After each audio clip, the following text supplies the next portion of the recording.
Good evening, everyone. I'm so excited to be here with all of you and this wonderful set of panelists for our first 5 Degrees Climate Summit. As a climate change reporter, I spend a lot of time writing about problems and challenges and about the things that New Hampshire and New England are losing as our climate changes. And I think that loss and the feelings that come with it, like grief and frustration, are really important to talk about.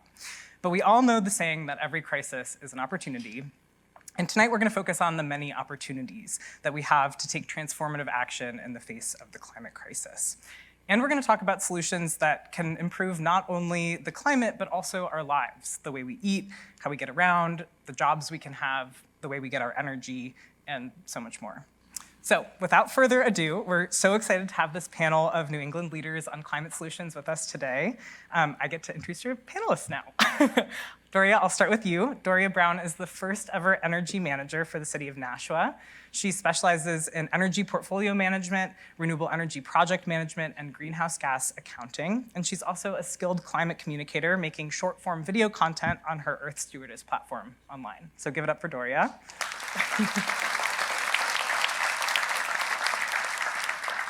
Next, we have Aziz Dakan. He's the executive director of the Connecticut Roundtable on Climate and Jobs, which builds alliances among diverse constituencies to combat climate change, create jobs, and promote racial, economic, and environmental justice. Aziz. And then we also have Haley Jones. Haley's the Vermont and New Hampshire State Director at Slingshot, which works alongside community groups to take aim at polluters and build community power.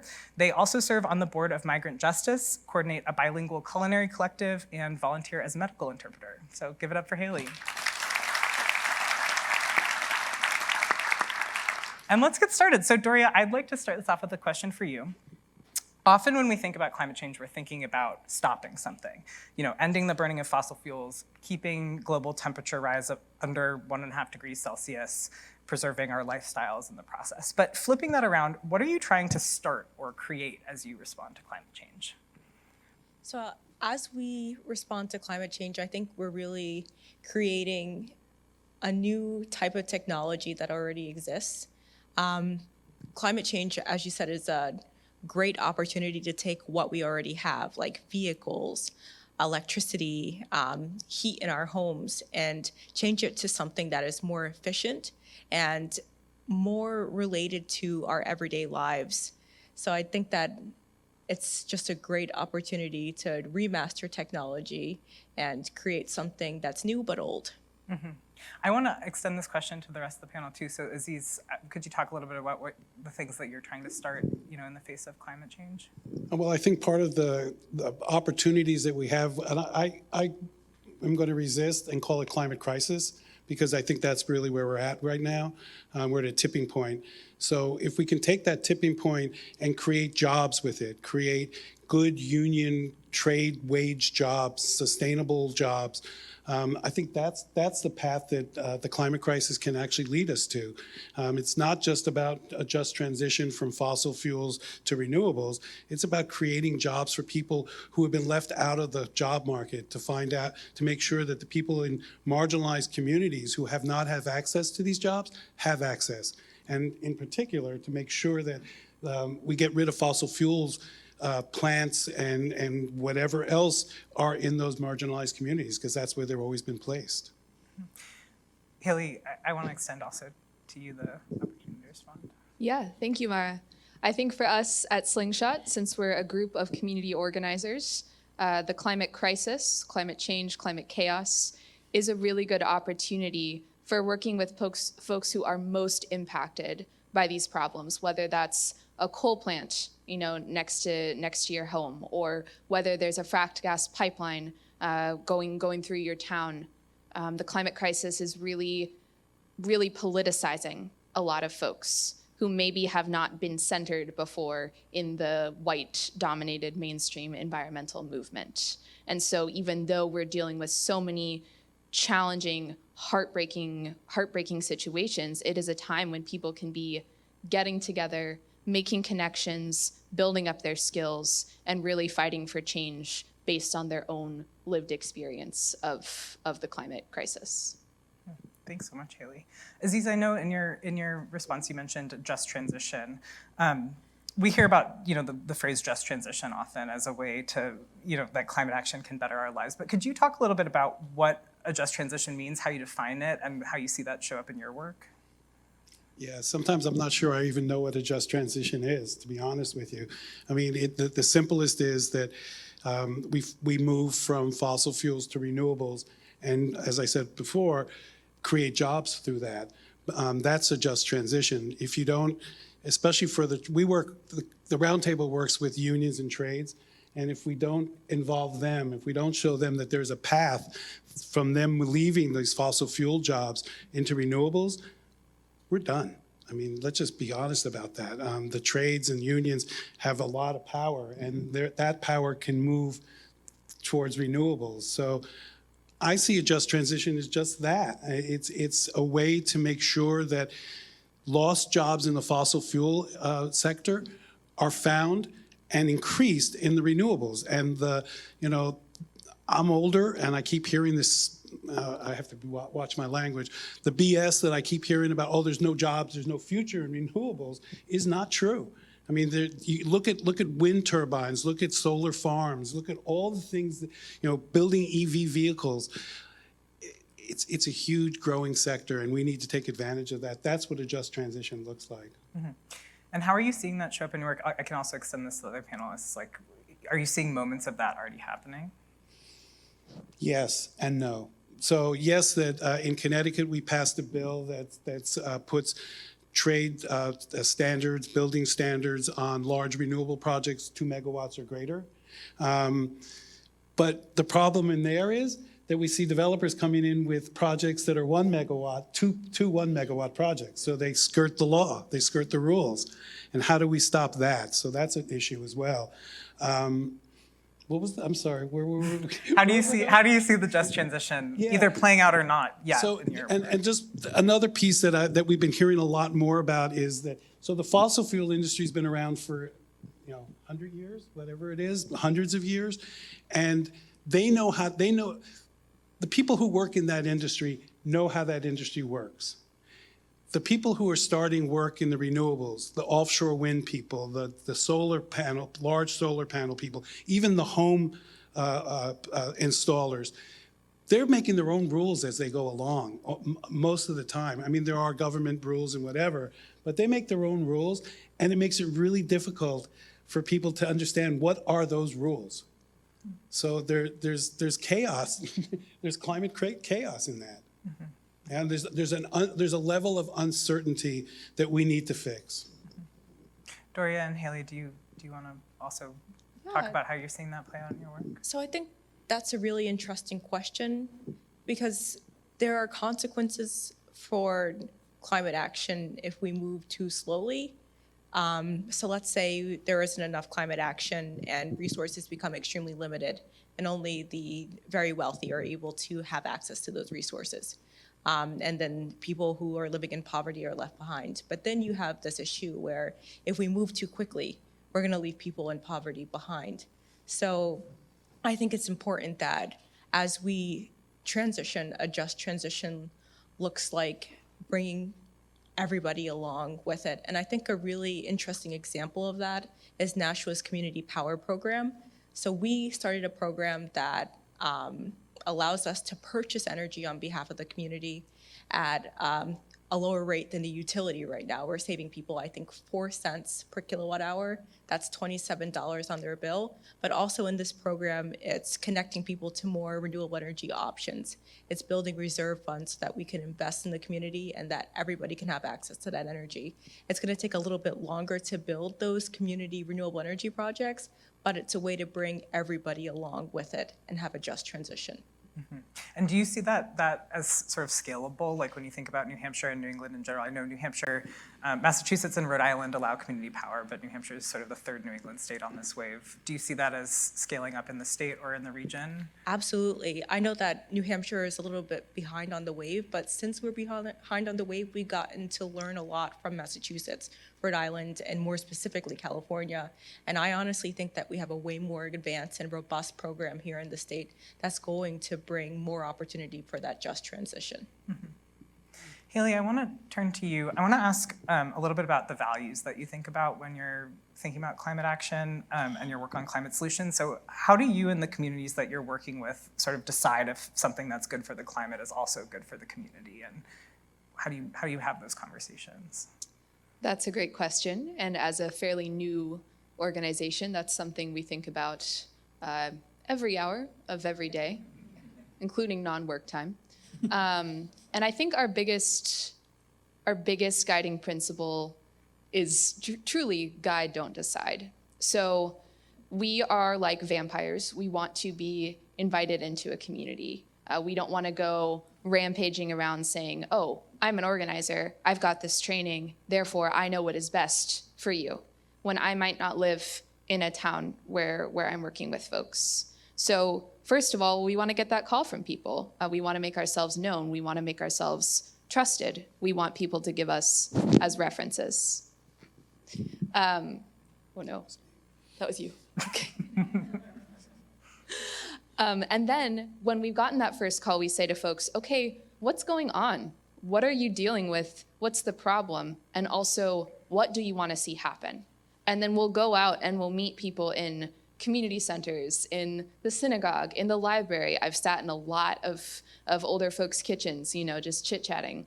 And once again, I am never going to say, I've done all this research and I've decided what will work for you. It's about us working together. And often, I'm not a scientist, I'm not a policymaker. I'll often make those calls and make those connections and say, who can we draw on? Haley, what's your perspective on this influx of federal funding around climate solutions and how you see that connecting with folks you're working with? I've not done a ton of work on influxes of federal funding, but I can say, knowing from some work that Slingshot has done with groups around PFAS remediation, which I recognize is adjacent to its environmental injustice, right? PFAS contamination. A real challenge there has been that even though there is significant federal funding available, and this is echoing exactly what you said, Doria, even though there's this federal funding, the state's got some real chunks of money, there I go again, folks in town aren't necessarily sure how to access these rebates. And we're talking $5,000, to get a point of use system installed on your house, to get yourself off bottled water. And these aren't perfect solutions, but people at least need to be able to access them.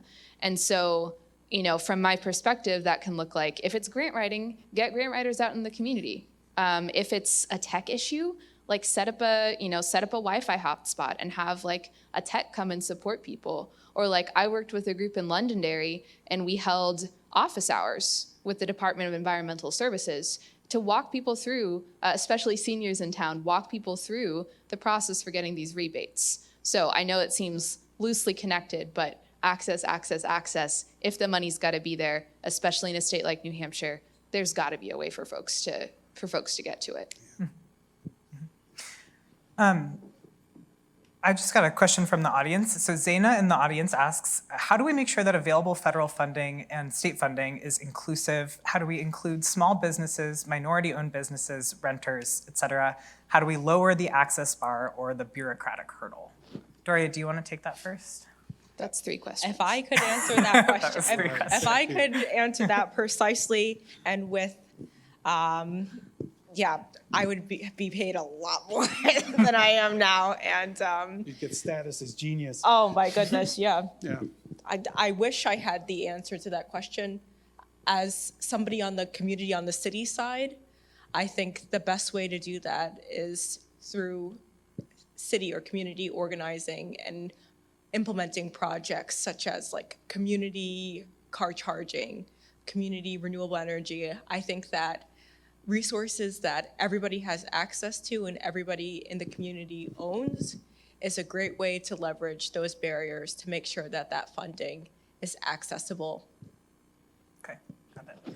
Aziz, do you want to weigh? Oh, Haley's raising their hand. Haley, you want to weigh in? I'm And so then excited I'll about just this go one. Yeah. No, I'm gonna go, well, negative first and then positive. Language justice and language access is like my favorite thing in the whole wide world.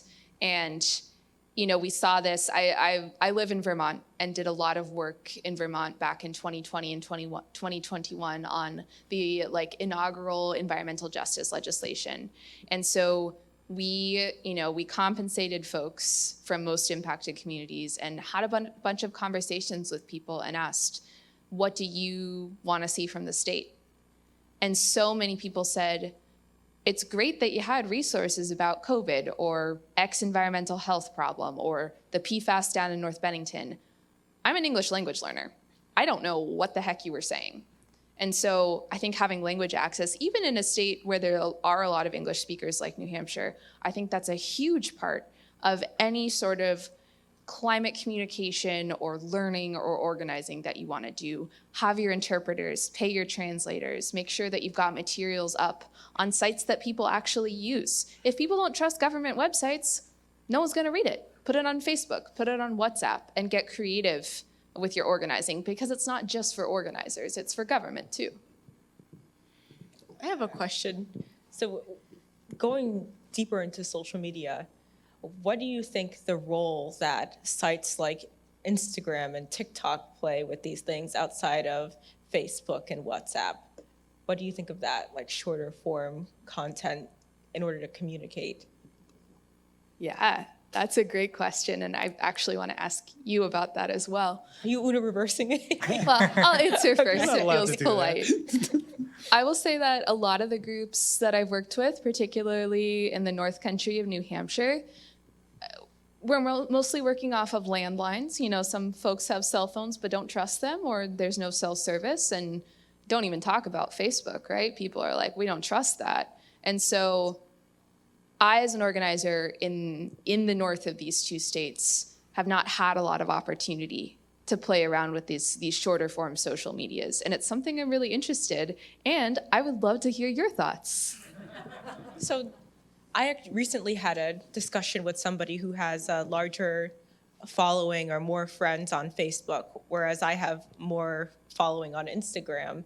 And I think location-wise, organizing on Facebook will get you closer to people who actually live in your community, whereas on Instagram and TikTok, you might have more of a national audience and be able to make more of a national, hey, this is how you might organize something in your community type impact, where on Facebook you can say, hey, this is what's going on in the community. Do you want to learn more? Here's the event. So I think that it's really interesting that you have people who absolutely aren't on Facebook, no cell phone, and are on a landline, because that's something that is completely foreign to me. So I find that fascinating. I want to ask, I'm seeing that we're getting a few questions from the audience about resistance and how to handle that. So Dan in our audience says, I'm all for community engagement in the clean energy transition. I'm also mindful that communities often object to changes they can see. NIMBYism is real. So NIMBYism, for those who don't know, not in my backyard. How to balance community voice and the urgent need to accelerate the transition with new energy infrastructure situated in communities. So Dory, this is like what you were talking about earlier with the timing of the energy transition.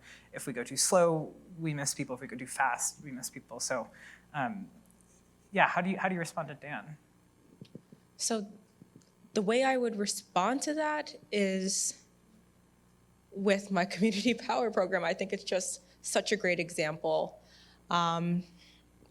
With that program, it got people to talk more about energy, and it's expanded the conversation to talk more about energy infrastructure, and now talk more about renewable energy.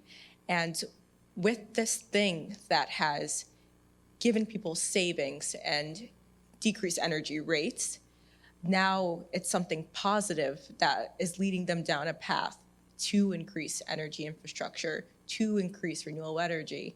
And I do have to say, one very surprising part about organizing that program was the feedback. I expected to get a lot of people being very upset about community power programs, saying, oh, Nashua is overreaching, or I don't want you touching our energy rates. But it's actually been quite different. It's been people being like, wow, I'm so excited that my energy rate is lower. Tell me more about what you're doing. So I think that once you have that breakthrough program that gets people excited, that really shows the benefit from energy savings and financial savings, now you have kind of like this, I want to say, fire that's catching on across all of these energy platforms and opportunities. So it sounds like it's really about communicating how the co-benefits are going to show up in people's lives. Absolutely. And if you can get that one program where it's like an aha moment, it'll keep going. Aziz, I want to ask you about this too. How do you respond to folks who resist? So I think one of the keys to that is community benefits. When you do start doing renewables, fossil fuels never did community benefits. So if you're going to place it in a community, you should have public participation. You need to have community benefit agreements in those standards. You have to look at this through the lens of racial equity. And, let me just turn it around a second. Where was NIMBY when they put fossil fuel plants in cities? Where was the outrage for that? So, and I think you're right. If we can show the benefits, not just economically, but community-wise, I use the word, I think that that's really important to show. And again, I'll just say it one last time, community benefit agreements help everybody. And it teaches these developers it makes them stay in line to make sure that they are doing the right thing. Because we live in a capitalist system, and money talks and everybody walks. So we should be really careful about how we set this thing up. Haley, do you want to weigh in on responding to folks who resist? Yeah. I think a classic strategy from polluters that we've seen time and time again, whether that's certain out-of-state waste management companies or, the folks behind the Merrimack generator station, is to try to divide folks in town and to pit people who might be originally more excited about climate solutions against folks who, might not have had the time or the energy or the resources to dive into that world. And so when I'm thinking about that, I'm like, who's actually building up the resistance? And I want to have conversations with folks who might not be as excited or who might be super pro landfill or super pro coal plant. Like, what's your story? Why are you resisting? Let's talk about it. And I particularly don't want to come in as this young white upstart and be like, I know everything and I'm going to tell you what my solution is that you're going to love and why don't you love it? So like having that conversation and teasing that out. And then once again, like actual involvement and engagement and leadership from most impacted folks in these new solutions is so important. And that's something we see in places like Bow, where, the coal plant in Bow is an employer. And I can't go up to somebody who has worked at this coal plant for 40 years and say, why don't you want this coal plant to shut down? That's like a complete denial of someone's life and livelihood. And so I want to be saying to folks, and we want to be saying to folks, what would you like to see? Where would you like to work? Do you want skills training? Do you want a really sweet retirement package? How can we make this work for you? So just a reminder to our audience that you can submit questions for our panelists through the online form at nhpr.org/climate. We'd love to hear from you, and thanks so much for responding to that question from Dan. I want to move on to sort of how people can get involved, because I know lots of folks think about how they can participate in climate action. Doria, I'll ask you this first. What would you advise someone who's thinking about starting a climate change related project, whether it's a faith-based group, getting involved in town government, starting a presence on social media? How can they incorporate thinking about possible co-benefits for a wide range of people, or incorporating social benefits into their thinking about their climate solution? So the simple answer is talk to people. One thing that really got me into this local climate action space is by joining my local environment and energy committee. I was originally a sustainability specialist for a manufacturing company, and they asked me to sit on our Nashua Environment and Energy Committee as a representative from that company. But from being on that committee, I learned a ton from the people there, as well as the people who came in and did presentations for us. And from there, I was able to come up with different ideas. one thing that happened, I think in 2017, was Volkswagen had their big oopsie. And then a lot of money came in to bring opportunities like electric vehicle charging to communities. And we have been trying to access that money ever since. But So this was, you want to just briefly explain to the audience what happened with Volkswagen? I'll try. So Volkswagen was selling diesel vehicles. They were not correct on the amount of emissions that came from those vehicles. They were charged a very, very big fee because they were incorrect about that information. I think that's the very simple answer. And that money was then distributed to states to be able to do things like switch from less efficient vehicles to more efficient vehicles, as well as some took the opportunity to pave more roads. And a portion of it was supposed to be given to electric vehicle charging, specifically on highway corridors in New Hampshire, and Nashua sits on a highway corridor. Tom in the audience is bringing up politics. He writes, the greatest impediment to progress on climate in New Hampshire is political and as a result, statutory. Does your advocacy recognize this fundamental hurdle and incorporate the need to use voting in elections to support action on climate as essential? Maybe Haley, because you were just talking about power, I'll give that to you and then other folks can respond. Yeah. First of all, huge shout out to all the organizations doing C4 work during that electoral work. Hugely important. We are C3, so we don't get to touch that. But we do, I think one thing that we've seen, particularly on waste and PFAS policy, is this like theme of unlikely bedfellows. Like sometimes with this landfill siting regulation that I'm working on with a group, sometimes it means you're getting your environmentalists and your public health folks working together with people who are really passionate about hunting and fishing and who might not normally vote the same way on the same things, but are working together in a really powerful way that can, I don't want to say trick the legislature, but get some bipartisan work going that might not otherwise be happening. So I think that's one way to do it, and it's deeply unsexy sometimes to have to say who you're working with, and it doesn't feel like you're aligning with all your values, and that can suck. But if you can win, and you can push them, and you change their minds a little bit, it might have been worth it. Doria, I want to ask you next, sort of what's the role of politics in your thoughts about climate advocacy and change in New Hampshire? And this question of like unlikely bedfellows, like have you seen coalition building that you weren't expecting in your role in Nashua? So first, I want to give a shout out to the Nashua Board of Aldermen. There are politicians, and as an employee for the city of Nashua, I've never brought a project to them where they didn't at least listen and try to learn as much about it. And they have just been incredibly supportive of energy projects and starting a sustainability department for the city of Nashua. So I really want to give them that recognition as politicians who are listening and really are trying to do what's best for the community.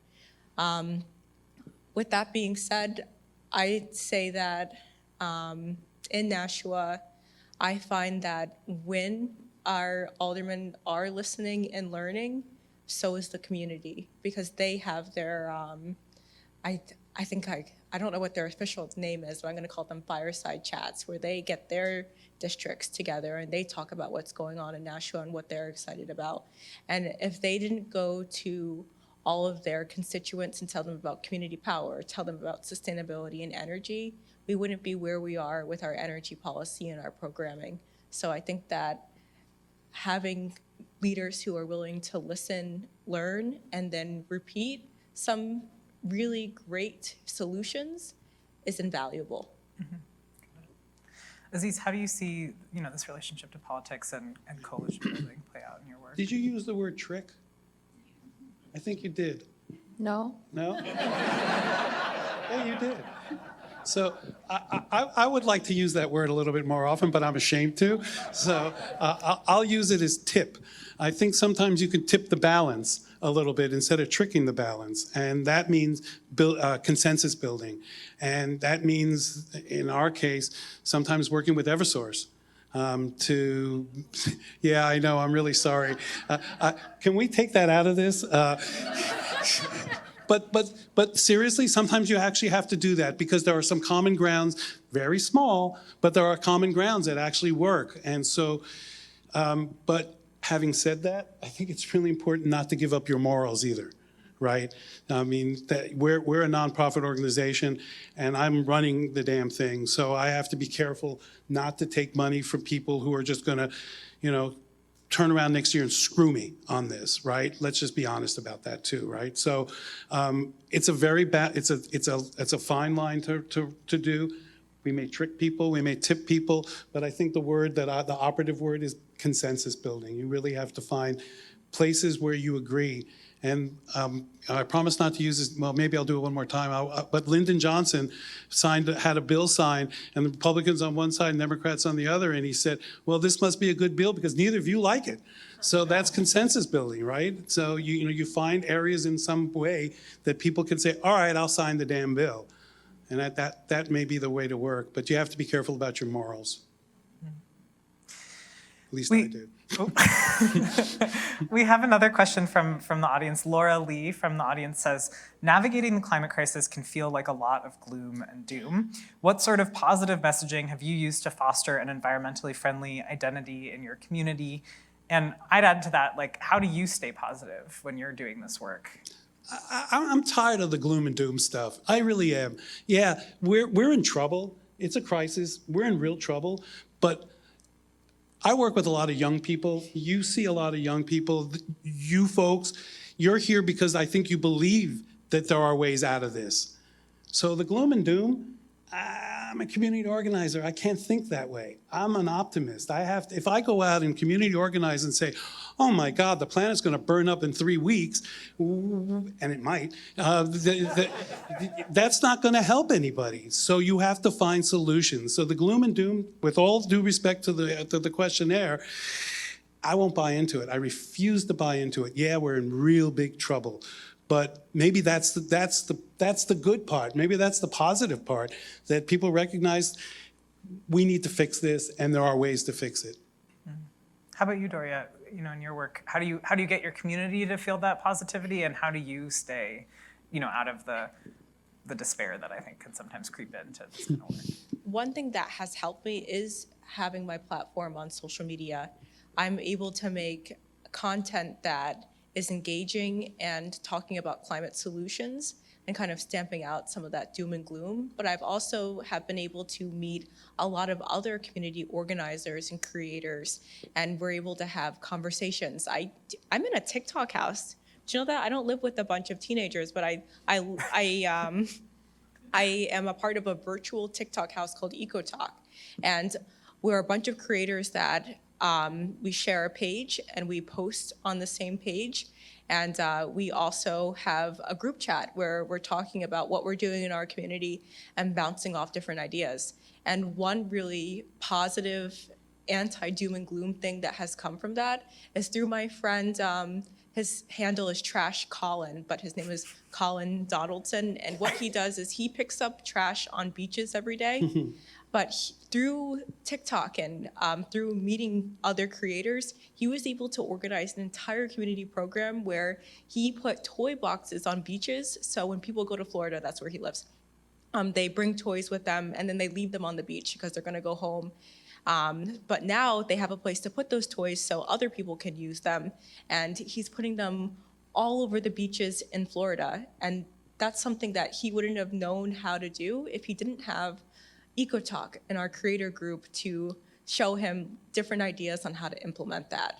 So I think that using social media to organize on that, like TikTok and Instagram side, to kind of get that national reach really can bring positivity and ideas, and is kind of my escape from doom and gloom. Yeah, like that connection with other people.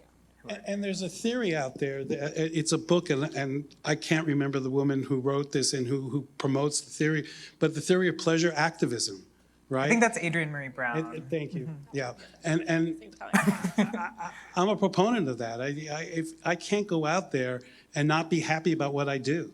And, so you bring in culture, you bring in equity, you bring in people of diverse communities to make it fun. It's pleasure activism. That's the way it has to be, I think. That really resonates with me. So I was working on my taxes last week. I'm sure a lot of you no all pleasure were. activism there. No, but there is. There is. I despise doing my taxes, but in starting to work on them and getting my documents together and then finally being finished with them, I feel so much better.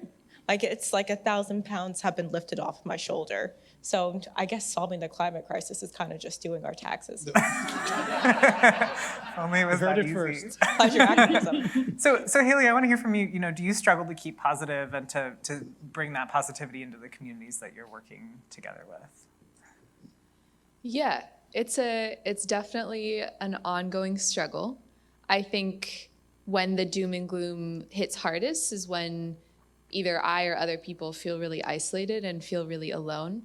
And so this is nothing new, but building that connection, which you can do through organizing or through, household cooking nights or through calling up folks or through, educating yourself. I think building that connection is really helpful, and it makes people feel a little less alone.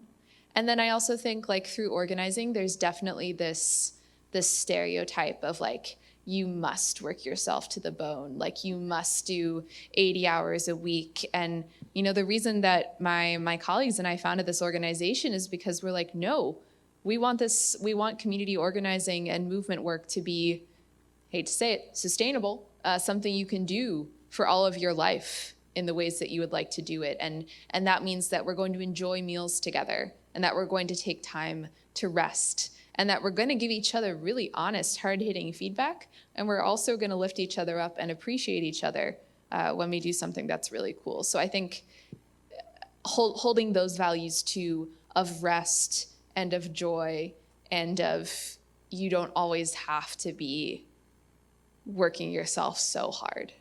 I think that's really important to keep in mind.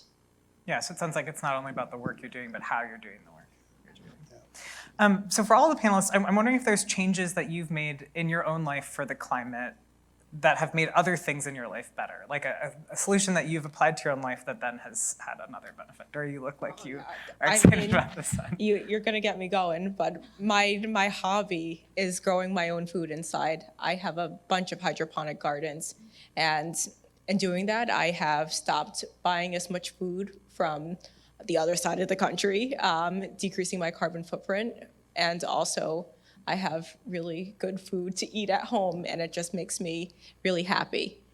Yeah. That's amazing. What are you growing? Right now, are you sure you want it? Okay. Right now, I have strawberries, Swiss chard, pak choy, 2 types of lettuce, tomatoes, arugula, mustard greens, all growing inside Get the water. dinner invite. Yeah. When's dinner?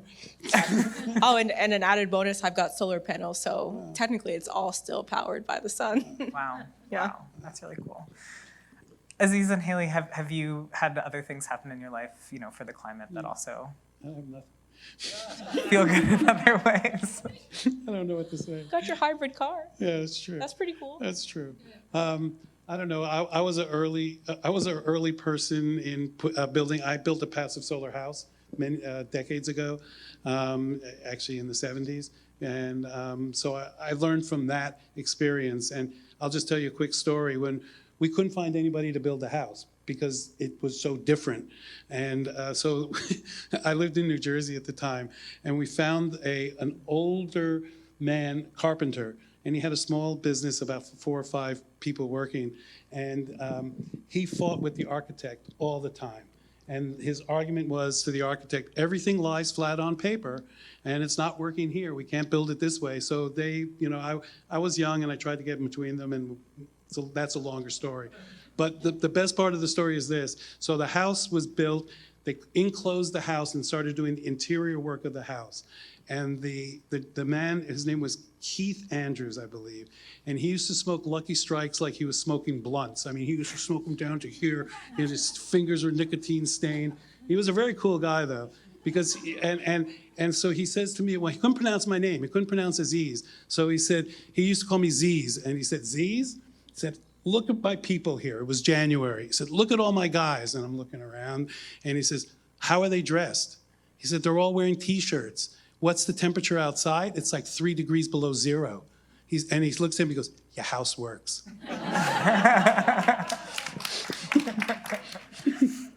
That's what I learned. Awesome. Haley, I'm curious also for you, what changes have you made that have other impacts? Yeah, I think at an individual level, which we know is not, the systemic solutions that we're looking for. I've been a vegetarian since I was 11, and other impacts-wise, it means I save money. I make some really good lentils, although I don't know if my partner would agree. And it means that I get to use, more local produce. A lot of folks have like hanging gardens or pot gardens around Burlington.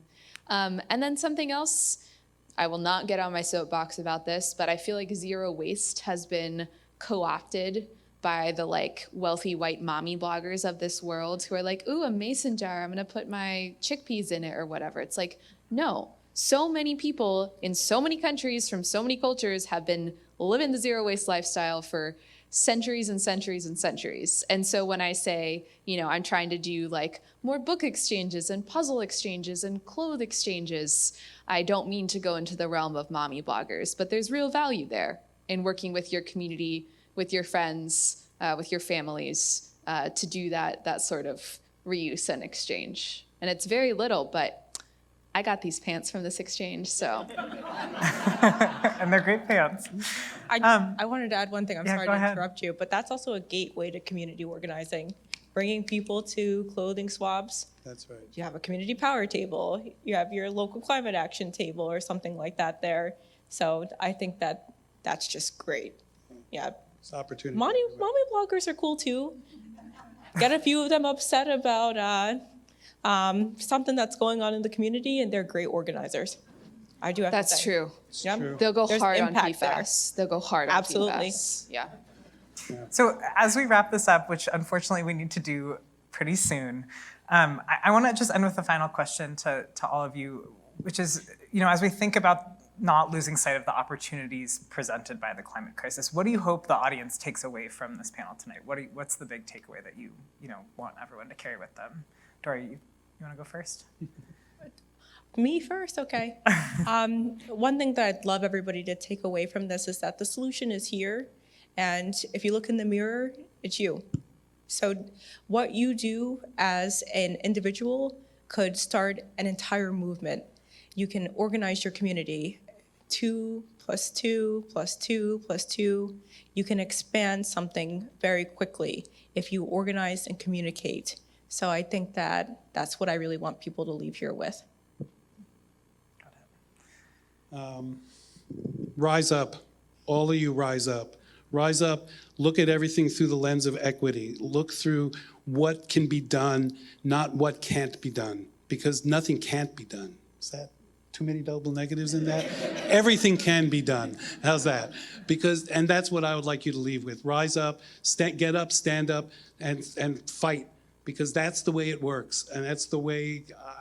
It's the only way I know how to do it. And sometimes fighting doesn't mean, yelling, though it does. And sometimes it means not being angry, though it does. And so, there's a certain balance that you all need to, well, I won't put it on you. There's a balance that I need on my own self to make sure, like you were saying, that you don't burn yourself out and that you just continue to push. But damn it, rise up. It's enough. Stop listening.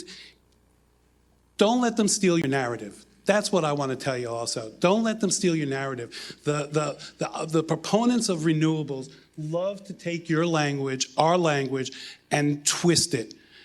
Don't let them do it. Don't let them do it. Make sure that your language is, your words are heard loud and clear. Rise up. There are a lot of really brilliant folks who have been hit really hard by climate change, and you should probably listen to them first, because they'll have some great ideas, / have already been working on this for anywhere between 1 and 200 years or more. And so when you do that rising up, be careful that you're not obscuring voices of folks who are most impacted, and be sure to be in solidarity with them in the ways that people are asking you for, and not necessarily the ways that you've decided are best for someone else. Well, with all of those amazing responses, that's all the time that we have for tonight. I want to thank our panelists so much for sharing their time and their expertise with us. I want to thank our audience for some really wonderful questions. Thank you to UNH for hosting us tonight.